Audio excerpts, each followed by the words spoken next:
Hey there, savvy savers. If you're tired of subscriptions draining your bank account without you even noticing, you're in the right place. Today, we're diving into how to cancel subscriptions on Monzo, the popular UK digital bank that's all about making your money work for you. Whether it's that streaming service you binge-watched once or a magazine subscription you forgot about, I'll walk you through the steps in a simple, straightforward way. Let's get started. First off, make sure you have the Monzo app installed on your phone and you're logged in. It's super user-friendly, so open it up and head to your main dashboard. Now, look for the Feed or Transactions tab. This is where all your recent activity shows up.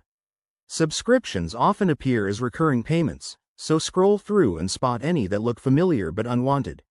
Once you've identified a subscription, Monzo makes it easy to take action. Tap on the transaction to get more details.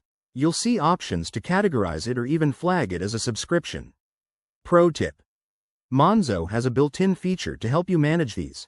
Check for a Subscriptions section in your app settings or under Pots, if you're using that. This will list out your regular outgoing payments. Now, here's the key part. While Monzo can help you spot these subscriptions, you'll need to cancel them directly with the provider. For example, if it's Netflix, open their app or website and follow their cancellation process. But don't worry, Monzo will still show you the confirmation in your transactions, so you can double-check everything went through. After you've canceled, keep an eye on your Monzo account for the next billing cycle to ensure the payment doesn't go through again. If it does, contact Monzo's support team. They're brilliant at helping resolve issues. Remember, staying on top of your subs can save you hundreds of pounds a year.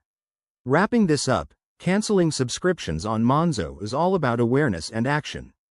By following these steps, you'll regain control of your finances and maybe even treat yourself to something fun with the money you save. If this video helped you out, hit that like button and subscribe for more money-saving tips.